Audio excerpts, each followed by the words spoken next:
సంవత్సరం నుంచి కష్టపడుతున్నా. హాయిగా జిమ్కి వెళ్ళడం, తినడం, రావడము నాకు అయిపోయింది. చేసుకున్నా వదిలేసిన.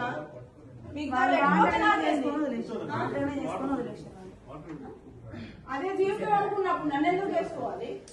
హాయిగా నా లైఫ్ లో నేను హాయిగా ఉన్నా. డాడీ షాప్ కి వెళ్తున్నా, హాయిగా ఉన్నా. నాది హ్యాపీ లైఫ్. ఎవరు అడిగిన డబ్బులు? నీ పబ్లిసిటీ కోసం, పబ్లిసిటీ అందరు చూపించడం కోసం, పెళ్లి చేసి చూపించడం కోసం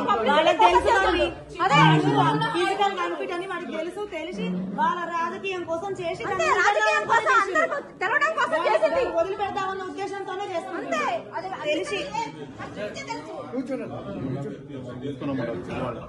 విజయ్ లేదు, వీళ్ళు చంపుతారో ఏం చేస్తారో ఏదైనా కానీ సావకాశమే. నేను సావకాశమే ఎక్కడైనా ఇబ్బంది పడుతున్నాను. నేను ఏం చూద్దామా ఆయన అట నువ్వు తిండి లేకట రాతాడట. ఆయన నాకు భార్య కాదు, భార్య కూడా ఇక్కడ ఉండదు పుణ్యానికి కదా పైకి వచ్చినట్టు. ఎంత మంది నువ్వు నూటికి ఎంత వస్తే అంట. డబ్బుల కోసం వచ్చిరా మీరు? డబ్బుల కోసం రామాలా? నేను తెలుసుకున్నాక అన్న అందరం ఉందాం. నీ ఎన్నో డబ్బుల కోసం అంట. ఎన్ని అన్నా భరించినా, ఏం చేసినా లాస్ట్ కి ఇక్కడ నుంచి ఆషాఢం నుంచి వెళ్తుందా అని చెప్తే కాలు ఇక్కడ పెట్టుకొని ఇట్లా ఎన్ని చేసినా భరించినా అన్ని నా మనసులో ఉన్నాయి. ఇంకా ఎందుకు భరిస్తా నేను? వాడికి ఇట్లాంటి ఎన్ని పాపాలు తగిలి ఆ రోగం వచ్చింది. ఇంకేం వస్తుంది? స్వామిని కాదు నేను అన్న నీకు కాదు ఎన్నోసార్లు పాపం ఆయన.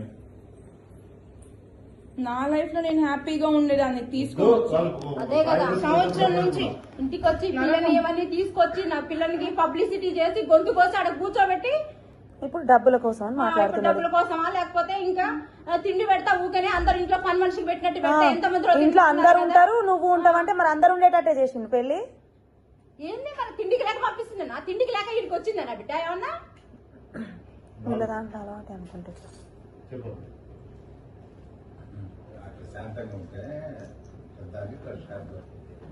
నేను ప్రతిసారి బిహేవియర్ నేను ప్రతిసారి బిహేవియర్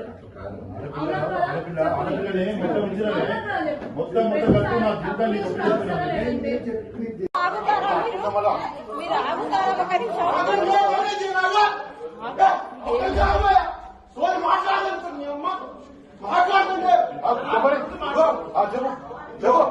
నీవే జరిగిన అన్యాయమే లేనా? కానీ నీకు దెబ్బ తగిలింది. నీ నొప్పి మాకు నొప్పి రాదు, గుర్తుపెట్టుకో.